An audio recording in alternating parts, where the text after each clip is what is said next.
ఓం నమ శివాయ. శ్రీ మాత్రే నమః. ఓం శ్రీ సాయిరాం. అందరికీ నమస్కారం అండి. ముందుగా మీ అందరికీ సంక్రాంతి శుభాకాంక్షలు అండి.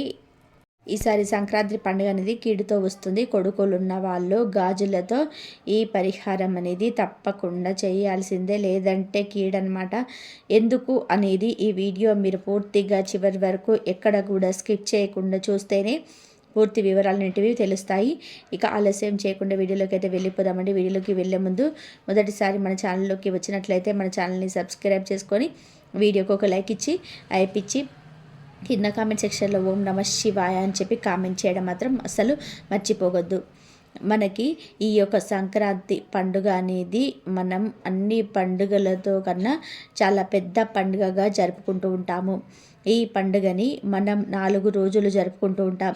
1 భోగి, 2 సంక్రాంతి, 3 కనుమ, 4 ముక్కనుమ. ఈ యొక్క సంక్రాంతి పండుగ రోజు అంటే వీటి పండుగలో ఎవరైనా బట్టలు తెచ్చుకోకపోయినా కానీ సంక్రాంతి పండుగకి మాత్రం ఇంటిల్లపాది కొత్త బట్టలు తెచ్చుకొని చాలా సంతోషంతో పిండి వంటలు వండుకొని అంతే సంతోషంతో పిల్లలకి కూడా స్కూళ్ళకి కాలేజీలకి సెలవులు ఇస్తారు. కాబట్టి అందరూ కూడా ఒక చోట ఉండి ఎవరైతే మీరు పెద్దలు చనిపోయారో కుటుంబాల పెద్దలు, ఆ యొక్క పెద్దలకి కూడా మనస్ఫూర్తిగా వారికి ఇష్టంగా బట్టలు పెట్టుకొని వారికి ఇష్టమైన ఆహారాన్ని వండి పెట్టుకొని చాలా చక్కగా పెద్దలకు తర్పణాలు అర్పించుకుంటూ ఉంటారు. ఇలా ఎంతో అంగరంగ వైభవంగా ఈ సంక్రాంతి పండుగ అనేది జరుపుకుంటూ ఉంటారు. అయితే ఈ సంక్రాంతి పండుగ అనేది ఈసారి మగ పిల్లలు ఉన్న వాళ్ళకి కీడుతోటి వస్తుంది. కాబట్టి కొడుకులున్న వాళ్ళు గాజులతో ఈ పరిహారం అనేది చేసి తీరాలి అని చెప్పి మన పండితులు అయితే చెప్తూ ఉన్నారండి. అయితే ఈ యొక్క సంక్రాంతి రోజు ముందు భోగి రోజు ముఖ్యంగా భోగి, సంక్రాంతి, కనుమ, ముక్కనుమ. ఈ కొన్ని ఊళ్ళల్లో అయితే ముక్కనుమ అయితే జరుపుకోరు, కనుమ వరకే జరుపుకొని ఆపేస్తారనమాట. అయితే ఈ 3 రోజులు మాత్రం ప్రతి ఒక్కరు తలస్నానం చేయాలి. ఎట్టి పరిస్థితుల్లో కూడా తలస్నానం చేయకుండా ఉండకూడదు. ముఖ్యంగా సంక్రాంతి పండుగ రోజు మినప గారెలు, మినప పదార్థాలు, మినుములతో చేసిన సున్ని ఉండలు ఏవైనా కానీ మినుములతో చేసినవి తప్పకుండా వండుకొని తీరాలి. కొంతమంది పెద్దలకు సంక్రాంతి రోజు పెట్టుకుంటారు, మరి కొంతమంది భోగి రోజు పెట్టుకుంటుంటారు, మరి కొంతమంది కనుమ రోజు పెట్టుకుంటారు. ఒక్కొక్క ఊరిలో వారి యొక్క సిద్ధాంతాలను అనుసరించి వారి యొక్క పెద్దలకు పెట్టుకుంటూ ఉంటారు. మీరు మీ యొక్క ఊరి సిద్ధాంతాలను అనుసరించి ఏ రోజు మీ ఊరిలో పెట్టుకుంటారో అలాగా ఖచ్చితంగా కూడా అయితే పెట్టుకొని తీరాల్సిందే.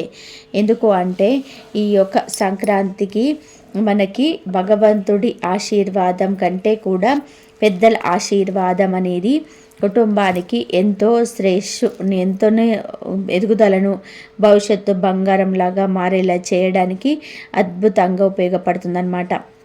ముఖ్యంగా ఈ యొక్క పండుగల రోజులలో అంటే ఈ 3 రోజుల్లో కూడా మీరు బ్రాహ్మణుడికి ఖచ్చితంగా కూడా కాస్తంత అంటే ఒక ఇస్తరాకు అంటే మోయిన ఇస్తామంటారు కదా, అలా మోయిన అనేది ఇచ్చుకోవాలన్నమాట.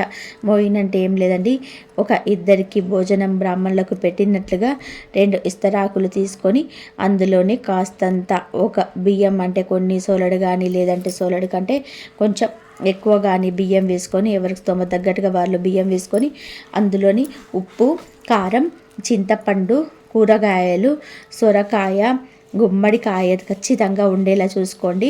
తోటకూర, కాసిన్ని నల్ల నువ్వులు వీటన్నిటిని కూడా కలిపి బ్రాహ్మణుడికి మీరు తర్పణాలు అర్పించిన తర్వాత మీరు చక్కగా అంటే తాంబూలాన్ని కాస్తంత అంటే డబ్బుతోటి పెట్టి కొంతమంది 1000 ఇస్తారు, కొంతమంది 116 ఇస్తారు. అలా తాంబూలాన్ని సమర్పించుకొని ఈ యొక్క పంతులు గారు ఎవరైతే ఉంటారంటే బ్రాహ్మణులు ఎవరైతే ఉంటారో వారి యొక్క ఆశీర్వాదాలన్నిటివి ఖచ్చితంగా కూడా ఈ యొక్క పండుగ రోజులలో పెద్దలకు పెట్టిన తర్వాత తీసుకొని తీరాల్సిందే అని చెప్పి మన ఆచారం అయితే చెప్తుందనమాట.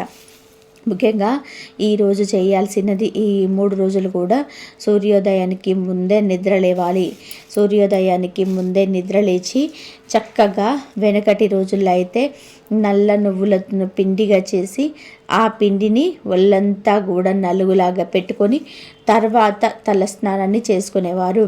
భోగి మంటలు వేసినప్పుడు భోగి మంటల దగ్గర కాల్చుకున్న ఆ నీటితోటి ఆ యొక్క వేడి నీరు ఏదైతే ఉంటుందో ఆ నీరు తెచ్చుకొని తలస్నానం చేయడం వలన ఒంట్లో ఉన్నటువంటి అనారోగ్య సమస్యలన్నీ కూడా పోతాయి అని చెప్పి మన పెద్దల యొక్క నమ్మకం.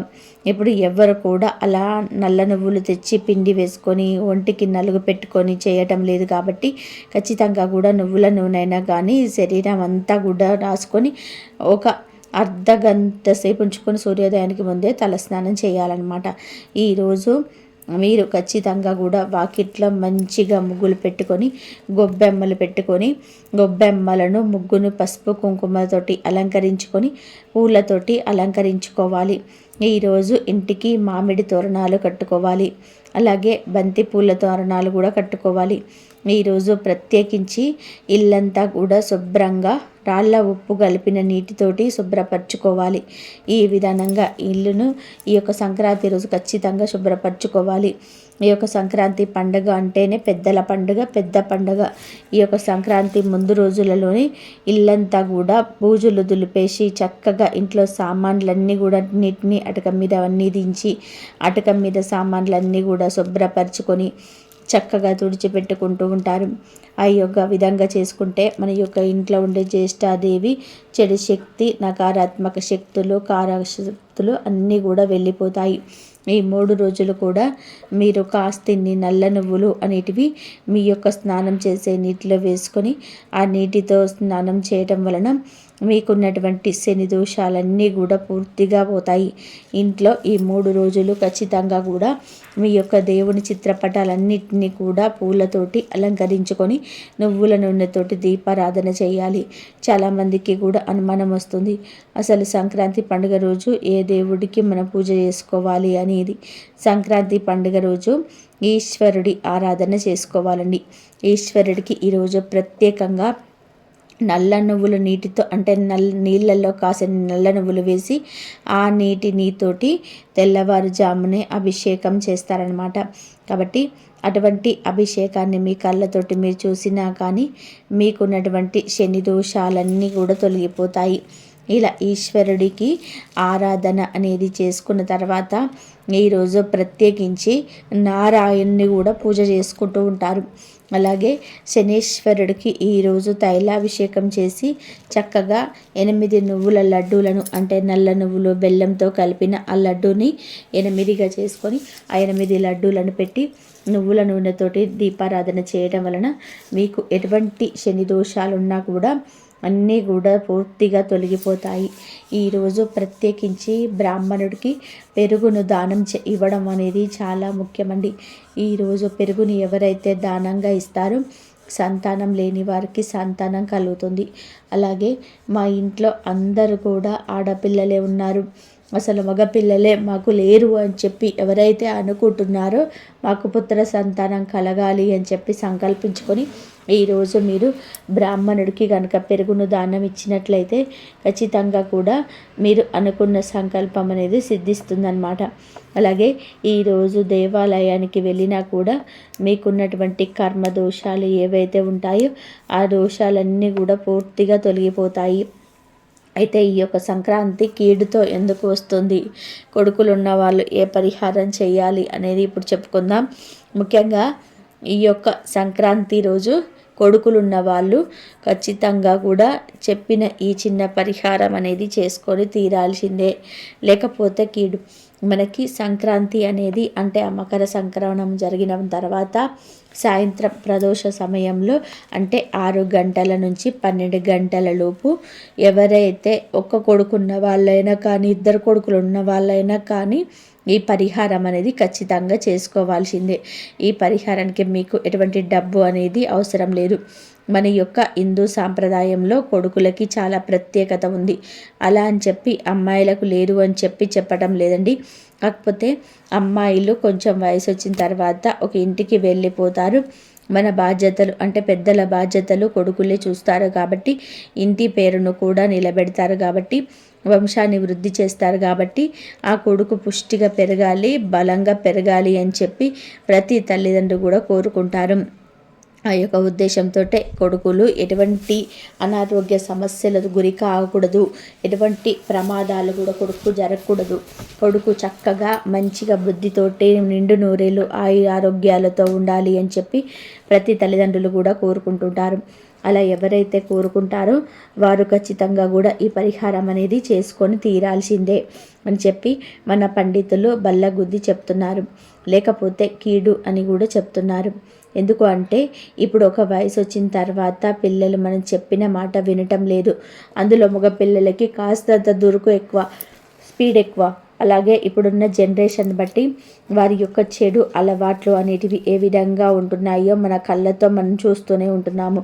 అలాగే బైకులు స్పీడ్గా నడపడం వల్ల, కారులు స్పీడ్ డ్రైవ్ చేయడం వల్ల ఎటువంటి ప్రమాదాలు జరుగుతున్నాయో కూడా చూస్తూనే ఉన్నాం. ఇంటి నుంచి బయటికి వెళ్ళిన కొడుకు టైంకి ఇంటికి రాకపోయినసరికి ఆ తల్లి ఎంత ఆవేదన చెందుతుందో ఒక తల్లికి మాత్రమే తెలుసు. అలాగా మీ బిడ్డకి ఎటువంటి కీడు జరగకుండా ఉండాలి అన్నా కానీ, ఇంకా ముఖ్యంగా మన యొక్క బంధువులలోని మన బిడ్డల మీద పడి ఏడ్చే వాళ్ళు చాలామంది కూడా ఉంటారు. కొడుకు పుట్టిన దగ్గర నుంచి అమ్మ కొడుకు పుట్టాడు, కాస్త పెరిగి పెద్దగా అవుతుంటే అమ్మ మంచిగా బాగా పెరుగుతున్నాడు, బాగా లావుగా ఉన్నాడు, మంచి అందంగా ఉన్నాడు, వాడి క్రాప్ బాగుంది, వాడి చెప్పులు బాగున్నాయి, వాడు అప్పుడే ఇంత హైట్కి వచ్చాడు, వాడు ఇంత పుష్టిగా ఉన్నాడు, వాడు ఏం చదువుతున్నాడో, ఇలా రకరకాలుగా ఆ కొడుకు మీదనే పక్క వాళ్ళ కళ్ళందరి ఉంటాయి. కాబట్టి వాడికి ఎప్పుడు ఏదో ఒక అనారోగ్య సమస్య రావడం, చదువులోనే వెనకబడిపోవడం, ఆరోగ్యం సరిగ్గా ఉండకపోవడం, ఇలాంటివన్నీ కూడా జరుగుతూ ఉంటాయన్నమాట. అందుకే ఈ సమస్యలన్నిటి నుంచి కూడా పూర్తిగా దూరం అవ్వాలి అన్న, నరదిష్టి తొలగిపోవాలి అన్న, సంక్రాంతితో వచ్చే కీడు అనేది పూర్తిగా తొలగిపోవాలన్న ఈరోజు మీరు చేయాల్సిన పని ఏంటంటే, ఇప్పుడు చెప్పే ఈ పరిహారం సాయంత్రం 6 గంటల నుంచి, సంక్రాంతి రోజు అండి గుర్తుపెట్టుకోండి, 6 గంటల నుంచి 12 గంటల లోపు చేసుకోవాలన్నమాట. ఈ పరిహారం చేసేటప్పుడు చక్కగా మీరు పిల్లలకి మంచిగా స్నానం అయితే చేయించండి. తర్వాత ఒక నువ్వుల లడ్డును పిల్లలకి తినిపించండి.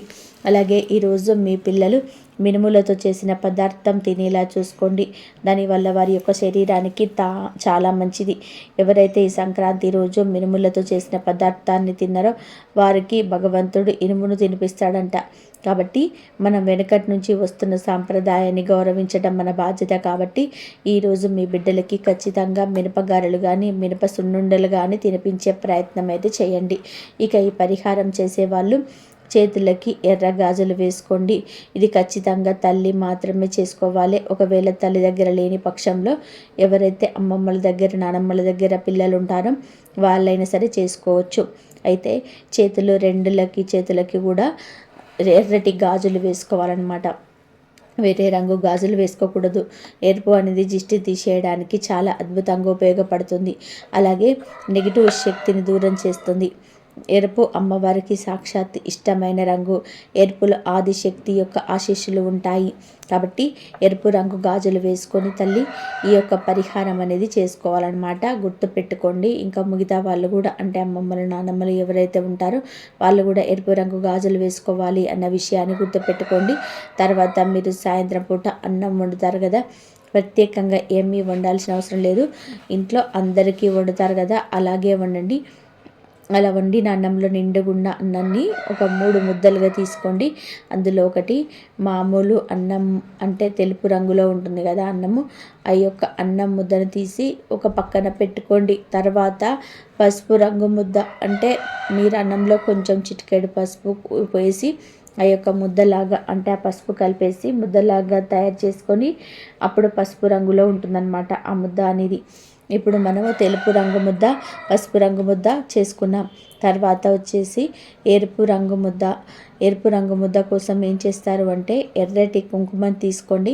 ఆ ఎర్రటి కుంకుమను అన్నంలో కలిపేసి చక్కగా మీరు ఆ యొక్క ఎరుపు రంగుగా తయారైన అన్నాన్ని ముద్దలాగా తయారు చేసుకోండి. ఇప్పుడు 3 ముద్దలు అయితే రెడీ అయిపోయాయి. ఇది నిండుగా ఉన్న అన్నంలో నుంచి మాత్రమే తీసుకోవాలండి. వేరే వాళ్ళు ఆల్రెడీ అన్నం తిన్న తర్వాత అయితే తీయకూడదు. తర్వాత ఒక గుడ్డు తీసుకోండి. గుడ్డులో మనకి అతీంద్రియమైన శక్తులు అనేవి దాగి ఉంటాయి. కోడిగుడ్లో ఉండే తెల్ల సున్న, పచ్చ సున్న ఒక జీవంతో సమానం. మనకి ఆ యొక్క నరదిష్టిని తీసేయడానికి ఈ జీవం చాలా అద్భుతంగా ఉపయోగపడుతుంది. అలాగే కీడును తొలగించడానికి కూడా.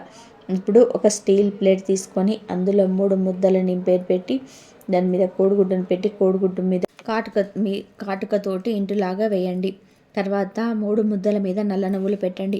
ఈ విధంగా నల్ల నువ్వులు పెట్టడం వలన బిడ్డకి ఏదైతే ఆ దోషం ఉందో ఆ దోషాన్ని ఆ నల్ల నువ్వులు అనేటివి పూర్తిగా తీసేస్తాయి. బిడ్డ ఎటువంటి శని దోషాలతోటి బాధపడుతున్నా కానీ ఆ శని దోషాలన్నీ కూడా పూర్తిగా పోతాయి. ఇది మీకు పసిబిడ్డ దగ్గర నుంచి 50 సంవత్సరాల లోపు ఉన్న ప్రతి ఒక్క బిడ్డకు చేయొచ్చండి. ఎంత పెద్ద వయసున్నా కూడా తల్లికి తన బిడ్డ ఎప్పుడు కూడా బిడ్డే కాబట్టి ప్రతి ఒక్కరు కూడా చేసుకోవాలన్నమాట. ఇప్పుడు ఈ ప్లేట్ని తీసుకొని మీ బాబుని బయట తూర్పు ముఖంగా కూర్చోబెట్టండి. ఇంటికి బయట, అంటే గేటు బయట కాదు, బయట ఆవరణంలా ఉంటుంది కదా, అక్కడ చక్కగా బయట కూర్చోబెట్టి తూర్పు ముఖంగా మీకు మీ బిడ్డకు తలపై భాగంలో సవ్య దిశలో 3 సార్లు, అపసవ్య దిశలో 3 సార్లు తిప్పేసి ఇప్పుడు ఈ యొక్క అన్నాలు అంటే అన్నం ముద్దలు కలిపిన కోడిగుడ్డు ఉన్న ఈ ప్లేట్ని ఏదైనా కానీ ముక్కల దగ్గర ఎవరు తొక్కని ప్రదేశంలో గుడ్డు పగలకుండా అక్కడ పెట్టేసి రండి. గుడ్డు మాత్రం పగలకూడదు, గుర్తుపెట్టుకోండి. అలా పెట్టేసి వెనక్కి తిరిగి చూడకుండా లోపలికి వచ్చేసేయండి. మీరు లోపలికి వచ్చేసేటప్పుడు కాళ్ళు, చేతులు, ముఖము ఇవన్నీ శుభ్రంగా కూడా కడుక్కొని లోపలికి రండి. మీ బాబుని కూడా లోపలికి వెళ్ళేటప్పుడు కాళ్ళు, చేతులు, ముఖము కడుక్కొని లోపలికి వెళ్ళమని చెప్పండి. ఇక లోపలికి వెళ్ళిన తర్వాత ఆ బట్టలు విప్పేసి స్నానం చేపిస్తే మంచిది. ఒకవేళ స్నానం చేయకపోయినా కానీ వేరే బట్టలు వేసుకున్నా కానీ చాలా మంచిది. ఇలా చేసిన తర్వాత మీ బిడ్డకు ఒక స్పూన్ పెరుగు అనేది తినిపించండి. ఈ విధంగా చేయడం వలన సంక్రాంతితో వస్తున్నటువంటి ఆ కీడు ఏదైతే ఉందో మగపిల్లల మీద, ఆ కీడు అనేది, ఆ దోషం అనేది పూర్తిగా వెళ్ళిపోతుందండి. దీనికి మీకు అన్నీ కూడా ఇంట్లో ఉన్నవే చెప్పాను.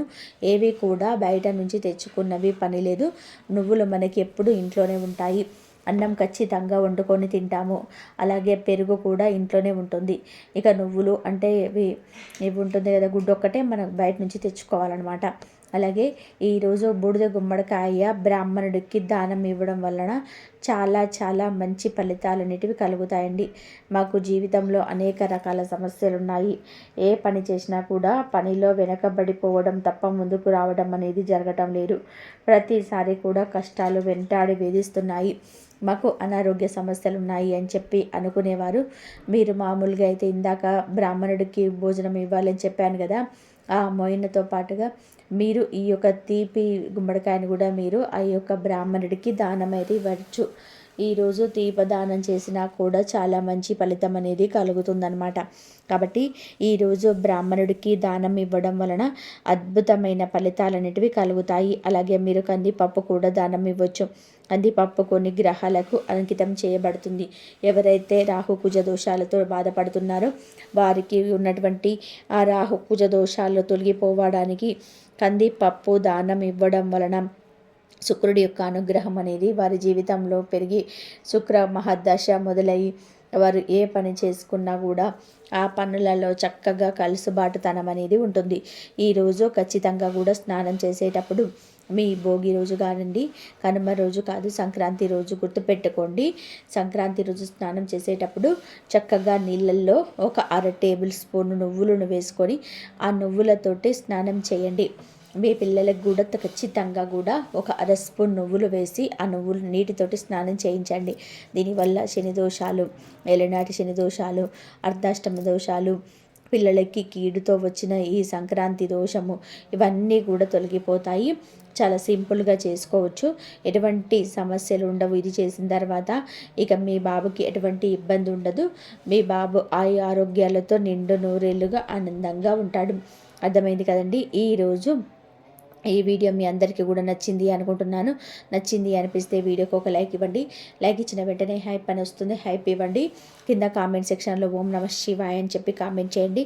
మొదటిసారి మన ఛానల్లోకి వచ్చినట్లయితే మన ఛానల్ని సబ్స్క్రైబ్ చేసుకొని సపోర్ట్ చేయండి.